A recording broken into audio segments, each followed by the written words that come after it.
நமஸ்காரம். மீனாட்சிதாசன் பேசுகிறேன். ஆலயம் அறிவோம் பகுதி 137 திருமலை திருப்பதி திருவேங்கடமுடையான் திருக்கோவிலை பற்றி சொல்லிட்டு வரேன். ஸ்ரீனிவாச பெருமாளுக்கு கல்யாணம் முடிந்த பின்னர் தாயார் கீழேயே தங்கிவிட பெருமாள் மட்டும் புனிதமான இந்த வெங்கடாச்சல மலை மேலே திருமலை மேலே கால் பதிச்சு ஏறார்.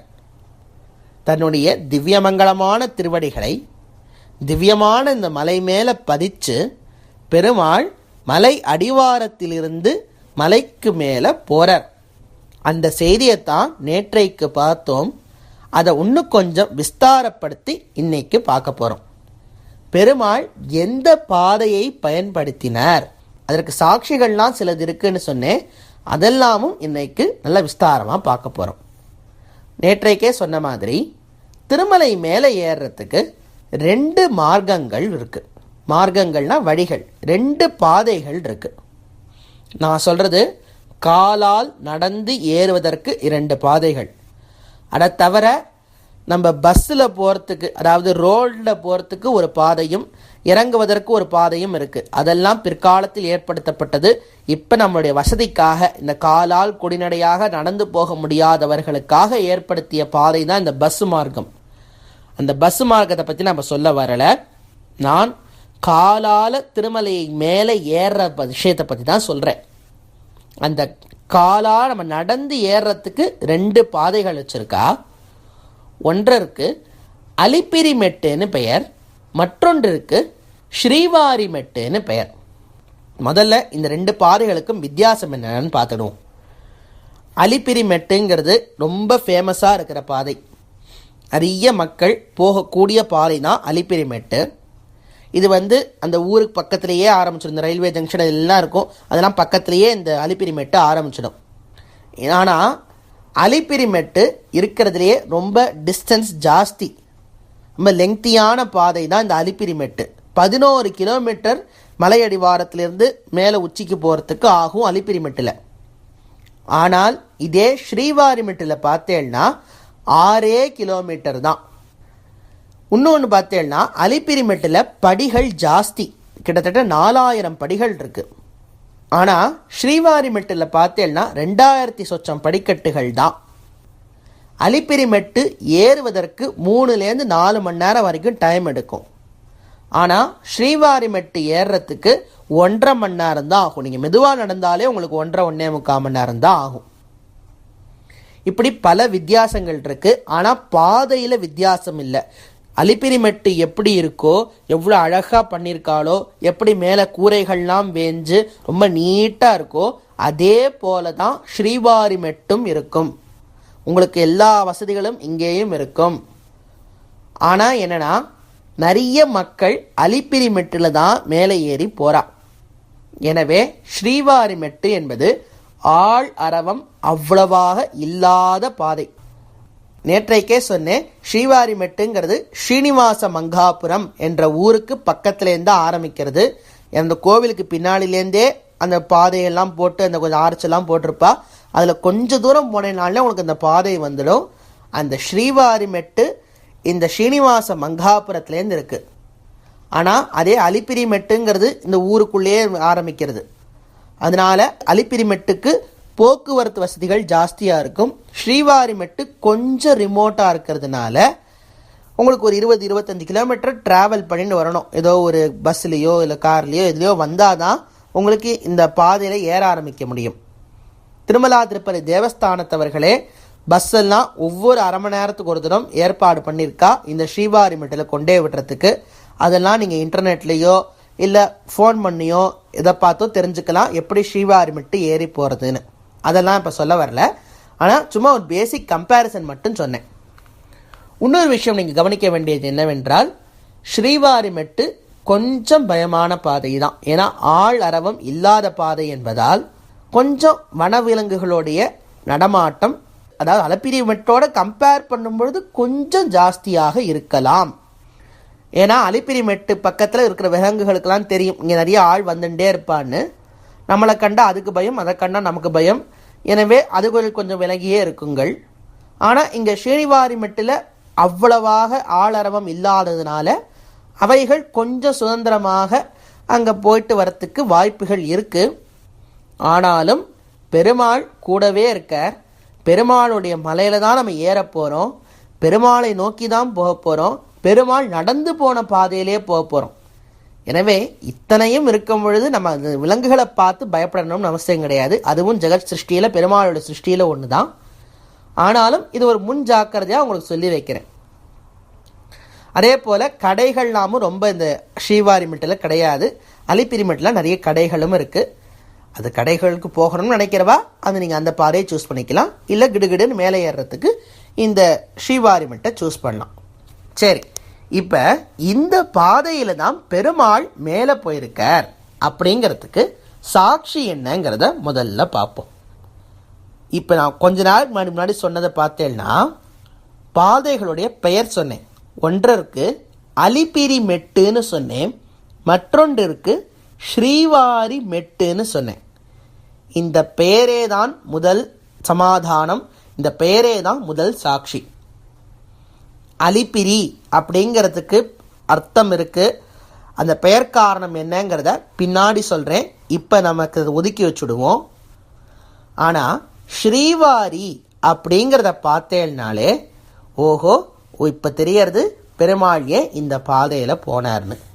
ஏன்னா தெலுங்கு சம்பிரதாயத்தில் ஸ்ரீனிவாச பெருமாளை ஸ்ரீவாரி அப்படின்னு தான் கூப்பிடுறான். எப்படி நம்ம பெருமாளுக்கு ஸ்ரீனிவாசன், ஸ்ரீயாகிய மகாலட்சுமி நித்தியவாசம் பண்ணும் பெருமாள் அப்படின்னு கூப்பிடுறோமோ, அதே போல அவ ஸ்ரீவாரி அப்படின்னு தான் பெருமாளை கூப்பிடுறான். இதற்கும் அதே அர்த்தம் தான். ஸ்ரீ நித்தியவாசம் பண்ணும் பெருமாள் தான். கொஞ்சம் மரியாதையாக அந்த வாரு காரு அதெல்லாம் போடுவா தெரியுமா, அந்த மாதிரி அவ ஸ்ரீவாரின்னு சொல்லி கூப்பிடுறா பெருமாளை. இந்த பாதையே பெருமாளுடைய பெயரில் தான் அமைந்திருக்கிறது. அப்படின்னா என்ன அர்த்தம்? பெருமாள் இந்த பாதையை யூஸ் பண்ணி தான் மேலே போயிருக்கார் அப்படின்னு அர்த்தம். ஸோ இந்த பாதையுடைய பெயரே முதல் சாட்சி, பெருமாள் இந்த பாதையை யூஸ் பண்ணி தான் மேலே போயிருக்காருன்னு. சரி, இப்போ இரண்டாவது சாட்சி பார்ப்போம். இந்த ஸ்ரீனிவாச மங்காபுரம் அப்படிங்கிற ஊரில் தான் இந்த அகஸ்தியருடைய ஆசிரமம் இருந்தது. அங்கே தான் பெருமாளும் தாயாருமாக 6 மாதங்கள் கழிக்கிறார். அப்படின்னா என்ன அர்த்தம்? 6 மாதங்கள் முடிந்து பெருமாள் மலை ஏறுவதற்கு பக்கத்தில் இருக்கும் பாதையத்தான் யூஸ் பண்ணுவார். இது லாஜிக்கலாக பார்த்தேன்னா டெஃபினட்டாக நமக்கே இது புரியும். ஒரு இடத்துல இருக்கேள், இப்போ நீங்கள் ஒரு 100 இடத்துக்கு போகணும் அப்படின்னா நமக்கு பக்கத்தில் எந்த ரூட் இருக்கோ அந்த ரூட்டை தான் யூஸ் பண்ணுவேள். மோரோவர் அந்த ரூட் சின்ன ரூட்டு, எளிய ரூட், சீக்கிரமாக போய் சேர்ந்துடலாம் அப்படின்னு நிறைய அட்வான்டேஜஸ் இருக்கும் பொழுது அந்த பாதையை யூஸ் பண்ணி நீங்கள் போவேளா, இல்லை இன்னொரு பாதைக்கு சுத்திண்டு போகணும், ஆனால் சுத்திண்டு போனாலும் அந்த பாதை கொஞ்சம் சுற்றுப்பாதை தான், நிறைய நேரம் ஏறணும், நிறைய தூரம் போகணும், இவ்வளோ விஷயங்கள் அடங்கியிருக்கு, அதுக்கு போவேலா? லாஜிக்கலாக யோசித்தாலே நமக்கே விடை தெரியும். நம்ம பக்கத்தில் இருக்க சின்னதான கொஞ்சம் தூரம் கம்மியான ஈஸியாக ஏறக்கூடிய நேரம் கம்மியாகக்கூடிய பாதையை தான் சூஸ் பண்ணுவோம். அப்படி பார்த்தா பெருமாள் இந்த ஸ்ரீனிவாச மங்காபுரத்துக்கு அருகிலேயே உள்ள ஸ்ரீவாரி மெட்டை தான் சூஸ் பண்ணி அதன் மூலமாகத்தான் மேலே ஏறி போயிருக்கார். இன்னும் சொல்ல போனால் அந்த காலத்தில் ஸ்ரீவாரி மெட்டுன்னு சொல்லப்படுற இந்த ஒரே ஒரு பாதை மட்டும்தான் திருமலை மேலே ஏறத்துக்கு இருந்திருக்கு. அந்த அலிப்பிரி மெட்டு பாதை ஸ்ரீனிவாச பெருமாள் மேலே போன காலத்தில் இல்லை. அப்போ அது உருவாக்கப்படலை. இந்த ஸ்ரீவாரி மெட்டு மட்டும்தான் இருந்திருக்கு. ஏன்னா மலைக்கு மேலே ஃபஸ்ட்டு போனதே பெருமாள் மட்டும்தான், நடந்து போனது. வராகர்லாம் மேலே இருந்தார், அது வேறு விஷயம். ஆனாலும் இந்த நடந்து மேலே ஏறி போனவர் முதல்ல போனதே பெருமாள் தான். அப்படின்னா என்ன அர்த்தம்? முதல்ல அவர் தான் இந்த பாதையை உருவாக்குறார்னு அர்த்தம். அவர் முதலில் உருவாக்கிய பாதை தான் இந்த ஸ்ரீவாரி மெட்டு. அதன் மூலமாகத்தான் பெருமாள் ஏறி போகிறார். ஸோ இப்போ 2 காரணம் பார்த்தாச்சு. ஒன்று பெயர் காரணம், இரண்டாவது அருகில் உள்ள காரணம். ஏன்னா இந்த அலிப்பிரிக்கும் இந்த ஸ்ரீவாரி மெட்டுக்கும் கிட்டத்தட்ட 20-25 கிலோமீட்டர் தூரம். அலிப்பிரிமெட்டு நிறைய மக்கள் ஏறுறான்னு சொன்னேன். அங்கேயே பக்கத்தில் எல்லா டிரான்ஸ்போர்ட் வசதியும் இருக்குது. ஆனால் இந்த ஸ்ரீவாரிமெட்டுக்கு நீங்கள் வரணும்னு ஆசைப்பட்டேன்னா ஒரு 20-25 கிலோமீட்டர் அலிப்பிரிமெட்டுலேருந்து வரணும். ஆனால் ஒன்ஸ் வந்துட்டேன்னு வச்சுக்கோங்க, உங்களுக்கு நிசப்தமாக எந்த விதமான ஆள் அரவுமின்றி பெருமாளை முழுமையாக மனத்தில் ஏற்றி கொண்டு அந்த ரம்யமான அந்த மலையை நன்னா அனுபவிச்சுண்டே அந்த மிருதுவான அந்த மலையை மாறுதம் காற்றெல்லாம் வீச கமகமன்னு புஷ்ப வாசனங்கள்லாம் இருக்க அழகான அந்த உணர்ச்சியோட பெருமாளோட ஒன்றி இந்த மலை ஏறணும்னு நீங்கள் ஆசைப்பட்டேன்னா, அதுவும் பெருமாள் ஏறிய பாதையிலேயே ஏறணும்னு ஆசைப்பட்டேன்னா இந்த ஸ்ரீவாரிமெட்டுக்கு தான் வரணும். மக்கள் கூட்டமே இருக்காது, கையோமையோன்னு சத்தமே இருக்காது, அமைதியாக இருக்கும், நிசப்தமாக இருக்கும். உங்களுக்கு அந்த ரம்யமான சூழல் வேண்டும் பிடிக்கும்னு இருந்தால் இந்த ஸ்ரீவாரிமெட்டுக்கு வந்து ஏறுங்கோ. தாராளமாக அந்த பெருமாள் வந்து அந்த நிசப்தத்தின் மூலமாகவே நமக்கு அருள் புரிவர். அப்போ தான் அந்த இறை உணர்ச்சி என்பதுங்கிறத நம்ம ஃபீல் பண்ணுவோம். அவ்வளோ ரம்யமாக இருக்கும். ஒவ்வொரு அடியாக எடுத்து வச்சு நம்ம போகும்பொழுது தான் அதனுடைய தாக்கம் நமக்கு தெரியும். அப்படிப்பட்ட அழகான பாறை தான் இந்த ஸ்ரீவாரிமெட்டு. சரி, இப்போ பெருமாள் இந்த பாறை யூஸ் பண்ணாருங்கிறதுக்கு 2 காரணம் பார்த்தோம். பின்னாடி வந்த ஆச்சாரியர்களும் இந்த பாதைகளைத்தான் பயன்படுத்தியிருக்கா. குறிப்பாக ராமானுஜர் பயன்படுத்திய பாதை என்பது இந்த பாதை தான். அது எப்படி சுவாமி அவ்வளோ அடித்து சொல்கிறேள் அப்படின்னா, அந்த ராமானுஜருடைய சரித்திரத்தில் நீங்கள் நன்னா எடுத்து டீட்டெயில்டாக பார்த்தா ராமானுஜர் எண்ணிறந்த காரியங்கள் பண்ணியிருக்கார் திருமலைக்கு. அவருடைய சரித்திரத்தில் ரொம்ப டீட்டெயில்டாக வரும். அதில் பார்த்தேன்னா திருமலையுடைய ஒவ்வொரு அங்கமாக ராமானுஜர் சீர்திருத்தி கொண்டே வந்திருக்கிறார். அதில் அவர் புராணத்தை படிக்கிறார். என்னன்னா, மார்க்கண்டேய புராணம் சொல்கிறது, மார்க்கண்டேய மகரிஷி திருமலை ஏறும் பொழுது போகிற வழியில் அவருக்கு நரசிம்மர் காட்சி கொடுத்தார். லக்ஷ்மி நரசிம்மனாக பெருமாளே காட்சி கொடுத்தார். அவரையும் சேவிச்சுட்டு அவரையும் வணங்கி விட்டுதான் மார்க்கண்டேய மகரிஷி மேலும் தன் பாதையை தொடர்ந்தார் அப்படின்னு சொல்லி அந்த மார்க்கண்டேய புராணத்தில் ஒரு குறிப்பு இருக்கு. அப்போ ராமானுஜர் சொல்கிறார், அப்படின்னா போகிற வழியில் நரசிம்மருடைய அருள் பெற்ற இடம் எங்கேயோ இருக்கிறது அப்படின்னு தேடி ஒரு இடத்தை கண்டுபிடிக்கிறார்.